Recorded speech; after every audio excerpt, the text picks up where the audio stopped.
Hello, hockey fans. The Minnesota Hockey Connection is on the air. We're on the air for the next half hour. I'm Kenny Gallagher, along with Jerry Burrow, and we have a special guest, head hockey coach at Cloquet, Kyle Smalley. Good morning, or good afternoon. Well, yeah, and it's Kevin. Kevin. You know, I'm sorry. We know Kyle. We miss Kyle. No, we all do every day. Not a day goes by I don't miss him. So. Yeah. Kevin, Cloquet, Denfeld for how many years, and then you moved on to. How long were you at Denfeld? 14 years. 14 seasons. Yeah. Jeez. Yeah. Long time. The good, the bad, and the ugly. You've got a good team in Cloquet. We're okay. You know, obviously we got a few more numbers to work with. We have a lot more kids that are in the youth program right now that certainly that we've had at Denfeld in the past. But yeah, so we got some kids that have been through the program that had success in Pee-wees and Bantams, and it's certainly nice to have them showing up at high school. So how fast did this process work out? I mean, it seemed like Coach Essie was let go, and then did the job come up right away? And no, I don't. Or did it come up a couple months later or something like that? I don't know. Well, it's a good question, but no, I was not. I was not interested in it at the point in time. Right when I found out that Coach Essie was not going to return, didn't really think too much about it, I guess. And he's a friend of yours. Absolutely, he's a personal friend, and I waited for a while to find out some details of what maybe it consists of up there, and long story short, talked to some good people up there, and and I just felt this is a great opportunity. If there's a time for a change in my career, so to speak, this was, it just made a lot of sense. I had a lot of friends up there. I had my daughters played hockey up there at Cloquet, so it's a very familiar ground for me in the rink and getting to know a lot of the folks up there. So, I looked at it as an opportunity, and nothing against, and I made it clear. No bad vibes with Denfeld, nothing like that. Denfeld was super to me, and and great people, and it's your alma mater. Yeah, exactly, and it always will be. Yeah. And I make that clear. But when it came time, and I had some pretty big time guys that I've talked to, and they felt me out to what I was feeling at the time, and gave me some advice. And lo and behold, it was like 3-4 days before the deadline to put your name in the hat. I threw my name in the hat. So, and it's not like you had the job handed to you. You had to apply and go through the process. Yep. Absolutely. And they felt that you were the guy, and they did choose you, and you got to be excited about it. Yeah, I was very excited. I mean, hey, you know what? When you can, anytime when you have a passion and a love for the game, the energy that you bring to the rink each day. It shows up. It shows up with the kids. It shows up with the other coaches, and I still had that passion. I still had that drive, and here's a chance for me now to be able to go visit the some of the top programs and rinks in the state of Minnesota. Sure, something that we weren't able to do. With the single A schedule, and here I am now being able to do that. And we had Dale Jago on last week. This was an opportunity, opened a door for Dale Jago to become a head coach now at Denfeld. He was an assistant up in Marshall for a few years, and so things work out. Yeah. And they do. And another thing is, once you got the job, then your coaches that you had at Denfeld for many years, I mean, that was a long drive, and they decided because of their work and businesses and that they didn't want to drive out there every day. So you had a pretty hard thing going on there where you had to find some new coaches. And so who are your coaches, and how did you find them? Well, it's pretty important to have that, you're only as good as the people you surround yourself with. And, at that point in time, we thought we should freshen, start fresh a little bit. Did talk to some of the coaches up there that were with Dave at the time. They, a couple of them chose to go a different direction, and we did end up with a real good candidate that I think is just a super asset for Cloquet itself. Shea Walters, he was a graduate, born and raised in Hibbing, or played hockey up in Hibbing. The Walters family, very well-known name. Right. Went to Bemidji State, played there for 4 years, graduated with honors, went back to Hibbing, and everybody thought he was going to be the next Hibbing coach before they hired their last coach. So, and that didn't pan out for him. But so here he is. I had a good conversation with Shay, and he was more than excited to jump on board, which is really a great thing for Cloquet. So he is now going to be a resident of Cloquet. Moved his family, and his kids are all going to be a resident of Cloquet here shortly. Bought a home up there. So does he have hockey players? No, they better be. If they're anything like his dad, they're going to be pretty good. So when you're looking for assistant coaches, do you have any boys that play hockey? Yeah, no, they're young, so he's got a long way to go. But Jerry, I'm curious. I want you to talk a little bit about where Cloquet is situated with the teams that they're with. How good of a chance does Cloquet to come out of their bracket, if you will, and advance? I think it's very good. I think there's about 5 teams in 7AA that have a chance, very good chance of getting to state.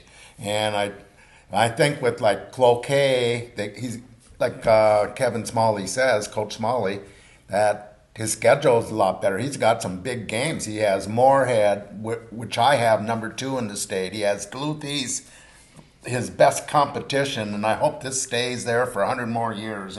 It's one of the best pairings in the whole state, I think. Now I don't think there's a better series with each other than that. And I tell you what, you have to bring in extra sheriffs and everything for those games, because even the fans get a little rattled. But the boys, on both sides, they circle that game. Well, and I want your scouting report on this current Cloquet team, what you've seen so far. They're young. They're mostly 11th graders on this team. They got everything. Their goalie is playing, I think, very good. And he's a sophomore? Mm-hmm. He's got I think you have 2 sophomore goalies, really. 2 sophomores and a senior. Yeah. Yep. So, you got the foundation in the net. They got some young kids, and they got some, I think your Pee Wee team is still pretty good up there, isn't it? But over the last 5 years, your Pee Wee and Bantams have been very good. So you got a nice foundation up there in Cloquet, and I think Cloquet is going to be strong, along with East and Andover team in the cities, which is still in 7AA, is going to be strong. And we just don't know about Rapids and how their programs, but someone told me their youth programs are coming back. They're pretty good too. So I think Rapids will be back real soon. And then the other team, Elk River, is always, they're always good. So it's tough. But is that the best division in Minnesota high school hockey? Best section deepest section, I'd say. Yeah. Yep. And it's going to come down, I think, to whoever goaltender is playing the best at the end of the year. So you're working on your goaltenders, keeping them sharp? We're doing what we can. And that brings me to the, back to our question about the coaches. I had a couple other coaches here I wanted to mention. Adam Pavlotis, who's our goalie coach, well-known name up in Cloquet, very good goaltender coming through Cloquet in his day. He's helping our goaltenders, which obviously is a great. It's great to have him around.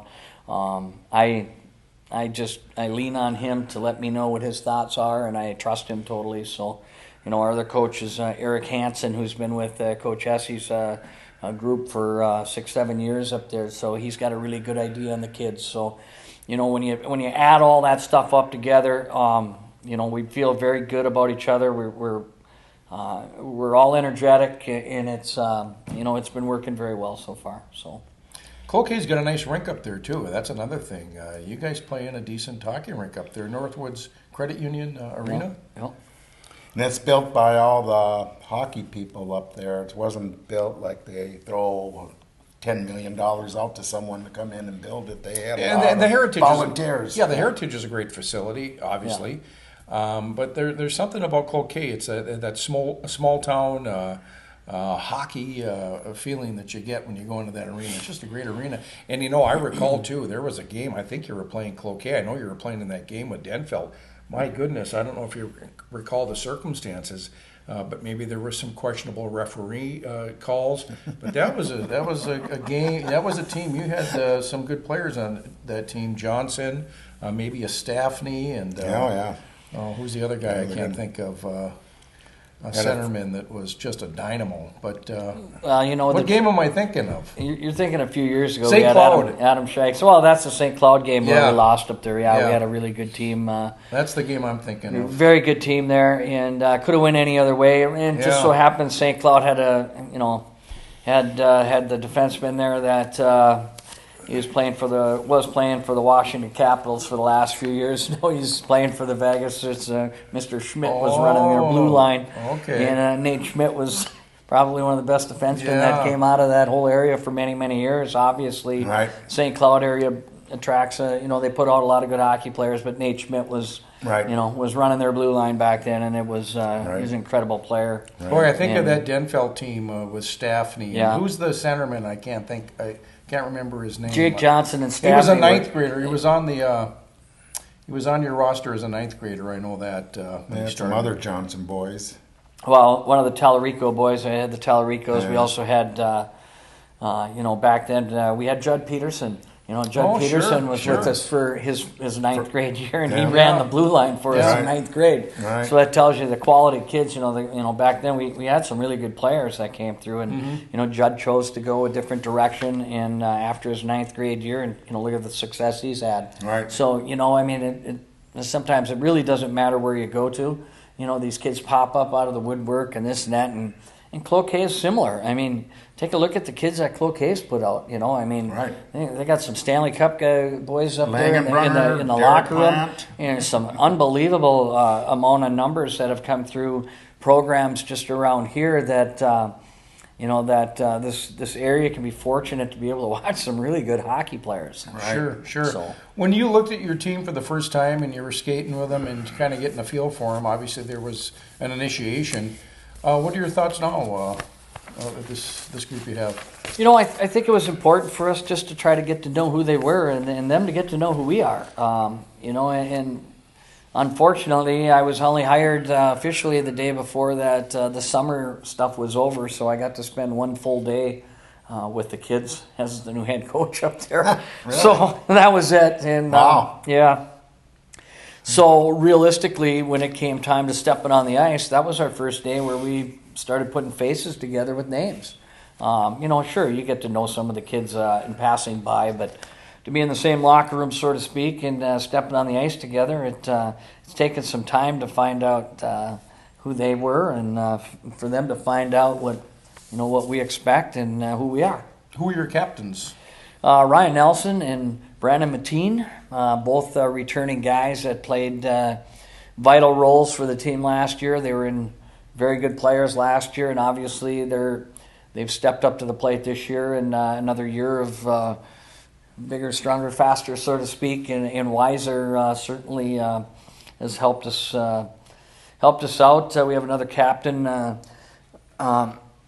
that got hurt at the beginning of the year. He got hurt. He got hurt in a scrimmage, and it's hard to talk about it because I felt bad for the kid.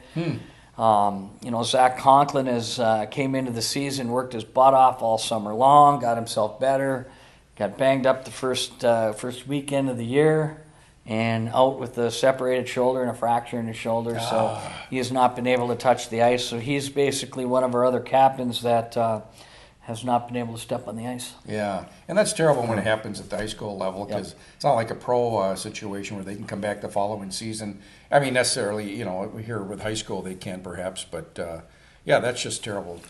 Well, I saw you at the Duluth East and Andover game on Saturday, and East beat Andover 9-3. I didn't think the game was that by the score. I thought Andover, they had a few good chances in that first period, and it could have been a lot closer game, even go to the end, but so happened East won 9-3. First of all, let's congratulate Coach Mike Randolph, friend of yours in the coaching business. You're very competitive, all you coaches, but still, you got to congratulate a guy that 600 victories in coaching. Yeah. But what do you see that scares you about East, and And are the kids just hyper now this coming week? No, not really. It's everybody knows what East is going to bring to the table every year. There's nobody that works harder in this program than all summer long and all throughout the year than Mike Randolph, and I make that clear to everybody. He enjoys what he does. He builds his kids from a young age all the way up. And congratulations to Mike. He's earned everything that he has, and he's got the kids that out there that are supporting that, and they believe in it, and so we know what we're up against. You're talking about a team that's been consistent year in and year out in competing. Yeah, maybe one year they're not the greatest, or they're not. They might be having a year that. That doesn't put them up there in the top 4 or 5 in the state all the time. But you know what you're going to get into. You're going to get a well-coached team. You're going to get a group of kids that are hungry and have tradition. So it's no surprise, that they're where they're at, or Mike won his 600th win. It's certainly it's a program that is well known throughout the state, and well deserved to Mike.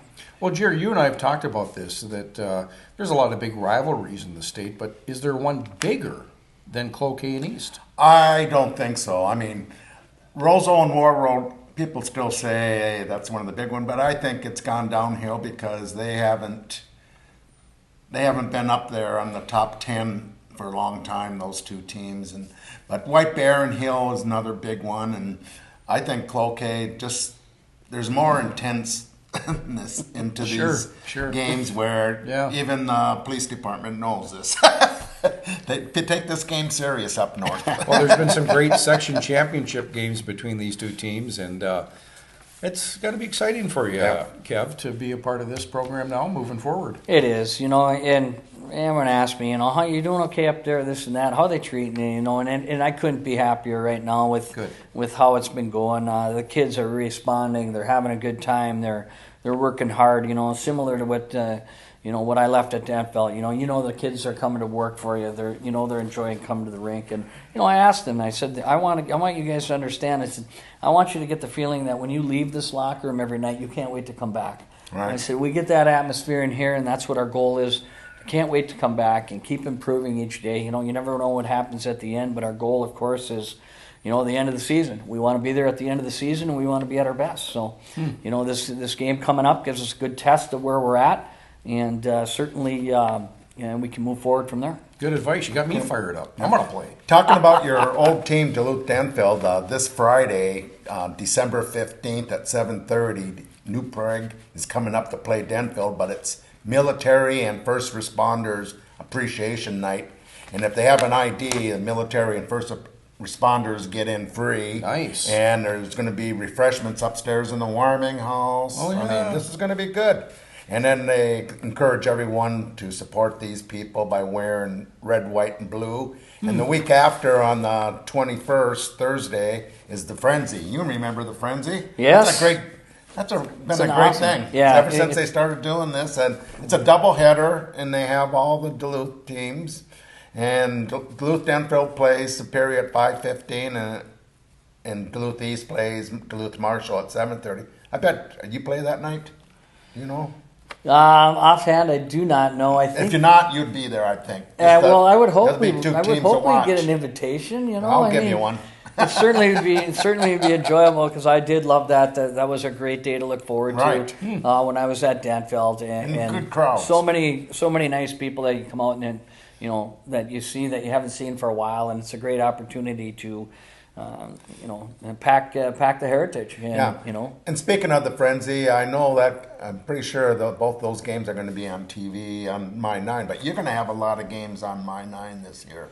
Yeah, I really haven't paid too much attention to which ones are coming on. I think you have 4 or 5 games. I mean, that's a lot. But that's good to put that out there, and to have TV for these high school kids. Absolutely. So that's encouraging. So that's the news on the high school. So back to Cloquet. You got a tough schedule coming up, and I always believe, because I watched Coach Randolph's program the last 25 years, and I think one of the top reasons that his program has gotten better and better and better is a strong schedule. And looking at your schedule, I notice a lot of games with some top teams. You got Duluth East, you got Moorhead, you got Wayzata, you got 3 in the top 10 right there before the end of the year. And you could have another one in the Hilltopper Classic. You just don't know who you're playing because of the brackets. But then you got right away, right after the first of the year, you got your 7AA teams, Andover and Duluth Marshall, that'll be both fighting you for that top seed or top 2 seeds, which most teams want to get. It helps in this section. But then you got Eden Prairie. Grand Rapids would have been pretty good. They got one of the better goalies still, but 3 of their players left. If they would have stayed, man, everyone would have been in trouble. But Roseau, their star player is hurt right now, but I think he'll be back by then. And you got Hermantown and Duluth East. I mean, that's a good schedule. Yeah. So.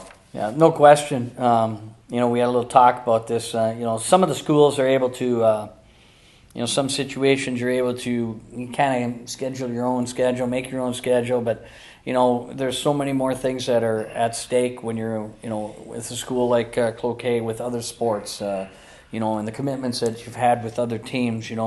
Mike plays one of the toughest schedules in the state, and I've said that for years. He's an independent schedule, so he has an opportunity to do those things, and he certainly takes advantage of that. And you're right, Jer. The stronger teams you play, the better, the more more consistent you're going to be of playing good teams. Right. And I really believe that. But, we're trying to do some adjustments with our schedule a little bit, add some teams here for next year and what we can do and what we're going to be able to do. But certainly you look at the schedule that we have right now, it's no cupcake by no means. So we're looking forward to continuing to play and getting better every day. Because looking over, you just told us a little bit about your captains. Tell us about some of the main, for the fans, main players coming back that they should take a look at when they're at these games. Well, there's so many guys that are pretty consistent that are alike. We've the Landon Langenbrenner, and Rasmussen both play, and Gavin Rasmussen. They all played. Those 2 played in the elite league, Right. along with saw them a lot. along with the 12 guys from Duluth East or whatever, how many they had. But I know they had a lot. Yeah. So those kids are coming back from a team in positions last year that helped these guys.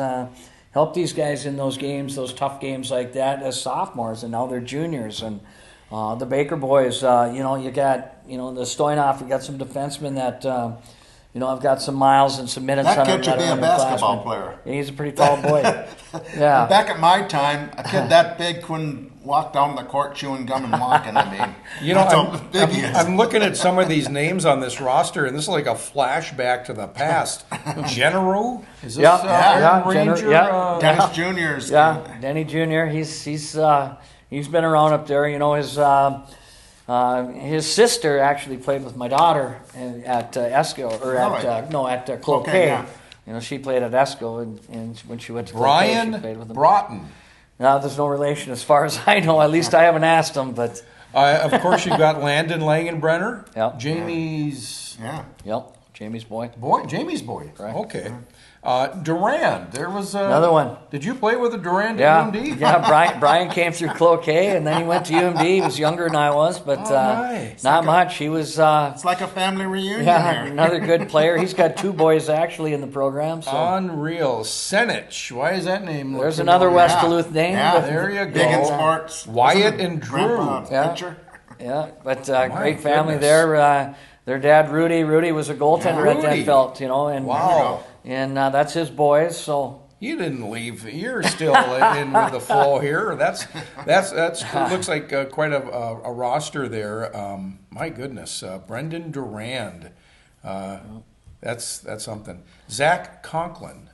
And he's the one I was talking about that really I felt bad for at the year. He's a senior, came in ready to go, very good player that certainly would have helped us this year. So we're going to wait and see. next couple weeks are going to be determine a lot for that young man. There's a chance he'll get back? Well, they're going to take the pins out of his shoulder here to see if how the healing process has come, Right. and everybody heals different. So, Right. Yeah. when they say chances, I always look at that. Let's not bank on things. Let's make sure that he's going to be able to be healthy for the rest of his life, let alone a few weeks or a few hockey games that he can get back to. We want to make sure that that he's going to be okay. The physical side of it, and it's not worth having a lifelong injury or something that's going to affect him the rest of his life if we're going to do the right things there. Okay, you've seen this team now play 6 games. What do you like about this team, and what concerns you right now that some of the things you might try to tweak? Well, I think the concern is their belief when things, when we might not be playing that well. They expect and they demand a lot out of each other, and that's a good thing, and also it can be a thing that can hurt you, in certain ways. And what I mean by that is, I think the other night we sat in the locker room and we talked about a couple of the things that weren't so good, a couple of negative things. And I think this team has to understand they do a lot of great things. We can sit in that room for a long time with the positive things they do. Right. But, we can't stress on the negative things. We have to continue to be positive with each other, and we have to continue to go down that path, because not every shift is going to be a great shift. Right. And I think that's they demand a lot. They demand to win. They're winners. They've had a success track in Pee-wees and Bantams that they won, and they're confident, right. Which is a good thing. So I look at it that way as we got to work with that the downside when things aren't going so good, right. And how to maybe handle that better with each other. We come to the end of the show, ladies and gentlemen. We do want to thank Kevin Smalley, head hockey coach at Cloquet, and Kevin, thank you. Thank you. It's been good.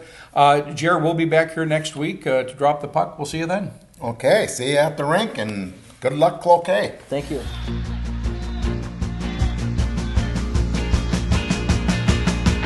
Hockey town, going down to hockey town, whoa, whoa.